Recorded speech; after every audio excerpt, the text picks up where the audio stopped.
शेर की मृत्यु के बाद जंगल का राजा डायनासोर और बाघ मानव। बहुत समय पहले की बात है। एक जंगल में बहुत सारे जानवर हंसी खुशी के साथ रहते थे। उस जंगल का राजा एक शेर था जो अब बूढ़ा हो चला था। शेर जंगल के सभी जानवरों से बहुत प्यार करता था। उसी जंगल के एक हिस्से में एक दयालु गोल्डन डायनासोर रहता था जो समय समय पर जानवरों की मदद किया करता था। ऐसे ही कई वर्ष बीत गए। फिर एक दिन जंगल के राजा शेर की मृत्यु हो जाती है। यह खबर पूरे जंगल में फैल जाती है। जंगल के सभी जानवर अपने राजा की मृत्यु से बहुत दुखी थे। तभी एक बूढ़ा भालू बोलता है, साथियों, अब हमारे महाराज इस दुनिया में नहीं रहे। हम सभी को मिलकर अपने महाराज का अंतिम संस्कार कर देना चाहिए। अब सभी जानवर मिलकर महाराज के अंतिम संस्कार की तैयारी करने लगते हैं।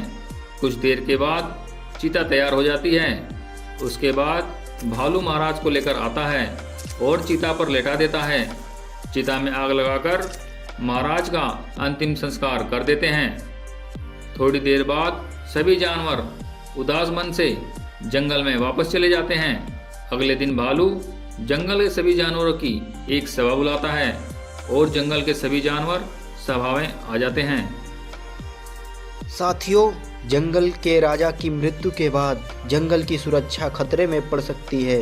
अब हमें अपने जंगल का राजा चुन लेना चाहिए। बिना राजा के जंगल सुरक्षित नहीं रहता।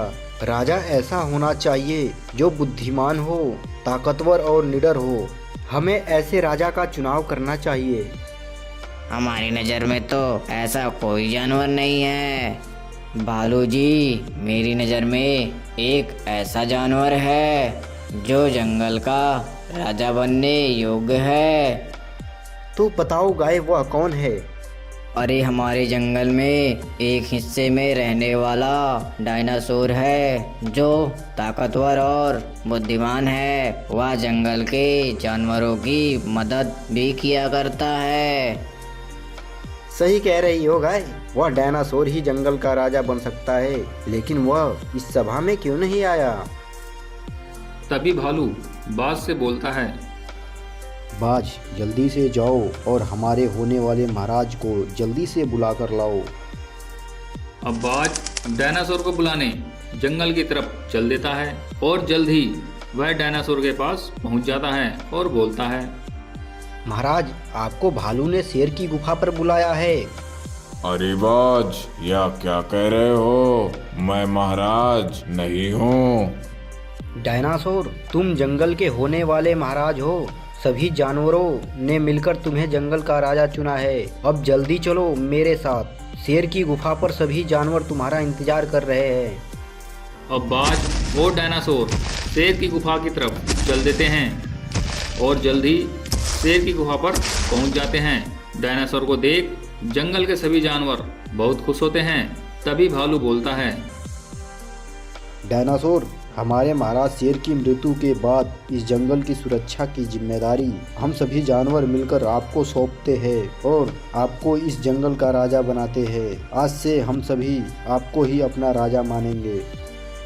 मैं डायनासोर आप सभी जंगल वासियों को वचन देता हूँ कि मैं इस जंगल की सुरक्षा करूँगा और ईमानदारी से अपने कर्तव्यों का पालन करूँगा। अब सभी जानवर वहां से चले जाते हैं और डायनासोर शेर की गुफा पर ही रहने लगता है। जंगल में सब कुछ ठीक चल रहा होता है। ऐसे ही कई वर्ष बीत गए। फिर एक दिन उस जंगल में एक खतरनाक बाघ मानव आता है और बोलता है, अरे यह जंगल तो बहुत ही खूबसूरत है। यहाँ तो चारों तरफ हरियाली है। यहाँ के जानवरों को खाकर तो मजा ही आ जाएगा। हा हा हा। अब बाघ मानव को जंगल में जो कोई भी जानवर दिखाई देता वह उसे बड़ी बेरहमी से मार देता। उसे ऐसा करते एक बाज देख लेता है और वह बाज सीधे डायनासोर महाराज के पास जाता है और बोलता है, महाराज, जंगल में एक बाघ मानव आया है जो जंगल के जानवरों को बड़ी बेरहमी से मार रहा है। कुछ कीजिए महाराज, नहीं तो वह जंगल के सभी जानवरों को मार देगा। उस बाघमानव की इतनी हिम्मत, वह मेरे जंगल में आकर जानवरों को मार रहा है। मैं उस बाघमानव को नहीं छोड़ूंगा। अब डायनासोर बाघ मानव की तलाश में जंगल की तरफ चल देता है। थोड़ी देर चलने के बाद वह बाघ मानव के पास पहुंच जाता है और बोलता है, अरे बाघमानव, तू ही जंगल में निर्दोष जानवरों को मार रहा है। अब तुम्हें कोई नहीं बचा सकता। मरने के लिए तैयार हो जाओ। हा हा हा। अरे डायनासोर, तू क्या मुझे मारेगा? मैं तुम्हें मारकर जंगल पे राज करूंगा और जंगल के सभी जानवरों को मार दूंगा। हा हा हा। बाघ मानव के ऐसा कहते ही डायनासोर को बहुत गुस्सा आता है। अब डायनासोर और बाघ मानव लड़ने लगते हैं। दोनों में घमासान लड़ाई होने लगती है। दोनों ही बड़े ताकतवर थे। लंबी लड़ाई के बाद डायनासोर बाघ मानव को मार देता है। बाघ मानव के मरते ही सभी जानवर बहुत खुश होते हैं और डायनासोर की जय जयकार करने लगते हैं। तो देखा दोस्तों, किस तरह शेर की मृत्यु के बाद जंगल का राजा डायनासोर को बनाया गया और डायनासोर ने किस तरह बाघ मानव को मारकर अपने जंगल के जानवरों की रक्षा करी। अगर आपको हमारी ये वीडियो पसंद आई हो तो प्लीज़ सब्सक्राइब कीजिए, लाइक कीजिए और कमेंट कीजिए।